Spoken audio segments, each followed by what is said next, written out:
ঝিনাইদহে আওয়ামী লীগ নেতার বাড়ি থেকে ককটেল তৈরির সরঞ্জাম সহ ধারালো অস্ত্র উদ্ধার।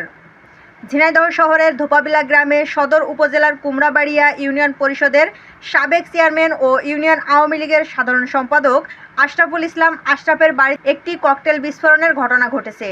পরে পুলিশ ঘটনাস্থলে পৌঁছে বাড়িতে তল্লাশি করে একটি জীবিত ককটেল তৈরির সরঞ্জাম, একটি ম্যাগাজিন ও বড় আকৃতির রামদা উদ্ধার করে।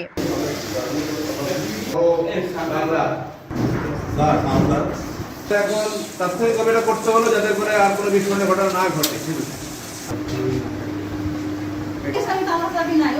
আপনারা ছবি তুলে নিন। আজ সোমবার দুপুর 2:30টার দিকে এই ঘটনা ঘটে। স্থানীয়রা জানায়, ধোপাপিলা গ্রামের বাড়িতে স্ত্রী রওশন আরা খাতুন ও ছোট শিশু কায়ুমকে নিয়ে বসবাস করতেন সাবেক চেয়ারম্যান আশরাফুল ইসলাম আশরাফ। দুপুরে হঠাৎ করেই ঘরের মধ্যে কেউ না থাকার কারণে আটকা পড়ে তার শিশুটি। পরে স্থানীয় এক যুবক পিছন সাইডের দরজা খুলে ঘরে ঢোকে। পরে শিশুটিকে নিয়ে বের হওয়ার সময় ঘরের মধ্যে একটি ককটেল বিস্ফোরণ হয়, তবে এতে কেউ আহত হয়নি। বিস্ফোরণের শব্দে স্থানীয়দের মাধ্যমে খবর পেয়ে ঘটনাস্থলে পুলিশ আসে।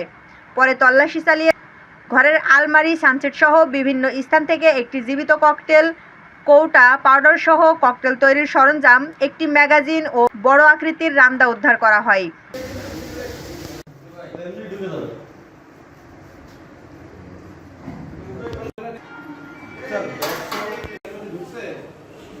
এখন তাৎক্ষণিক কমিটা করতে হলো যাতে করে আর কোনো বিস্ফোরণের ঘটনা না ঘটে।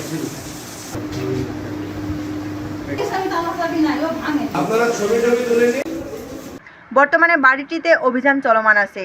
ঝিনাইদহ সদর থানার ভারপ্রাপ্ত কর্মকর্তা ওসি শাহিন উদ্দিন বলেন, এগুলো কেন এখানে রাখা হয়েছিল বা কিভাবে এখানে আসলো, কারা এর সাথে জড়িত, এই বিষয় নিয়ে আমরা তদন্ত করছি।